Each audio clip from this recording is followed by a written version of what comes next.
Issib filgħodu fi Pjazza San George il-Belt saret iċ-ċerimonja ta' tqejjid tal-Fjuri quddiem il-monument tas-7 Ġunju immexxija mill-Speaker tal-Kamra tar-Rappreżentanti Angelo Farrugia. Iċ-ċerimonja kellha tieħu verżjoni mqassra din is-sena u b'osservanza tad-distanzi soċjali minħabba restrizzjonijiet tal-COVID-19.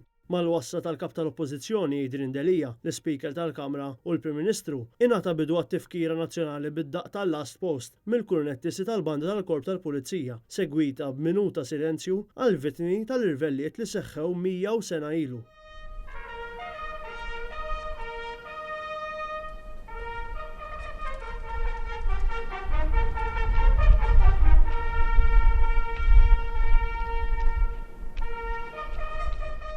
Il-minuta silenzju nkissret bid-daqq ta' revej biex wara l-Speaker poġġa kuruni tal-Fjuri friġġejn il-monument tas-7 Ġunju kif għamlu wkoll il-Prim Ministru u l-Kap tal-Oppożizzjoni.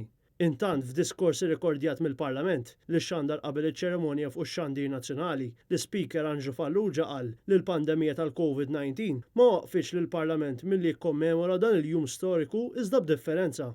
Ma dan ma jfissirx li aħna m'għandniex infakru dak li għadda minnu il-poplu Malti u Awċi fil-ġrajiet ta' 6 Ġunju. U wkoll nixtarru minn xi għaddejna minn dak iż-żmien sabiex qatt ma ninsew minn fejn tlaqna u nieħdu direzzjoni aħjar għall-futur ta' pajjiżna. L-Speaker għażel li jiddedika parti mid-diskors għall kriżi politika li fija rajna r-riżenja ta' Joseph Muscat. Kontra għal dak li qal meta mpedixxa ċittadini Maltin milli jitlu fil-Parlament biex jikkontrolla t-tensjoni, jirriżulta li qatt ma qal inkwiet fl-Strangers Gallery minkejja l-protesti barra l-Parlament u l-Oppożizzjoni kienet oġġezzjonata għal din id-deċiżjoni li ħa mingħajr il-qbil tagħha.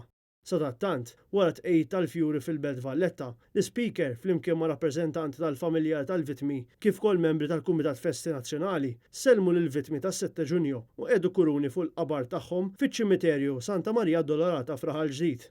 4 Maltin, Manuel Attard minn Taslima, Lawċi Giuseppe Bajjada, Lorenzo Dajer mill-Birgu u Carmelo Abela mill-Belt ċarċru demmhom fl-irvellijiet li kienu waslu biex il-Maltin ingħataw waħda mill-aqwa kostituzzjonijiet mill-Gvern Ingliż ta' dak iż-żmien.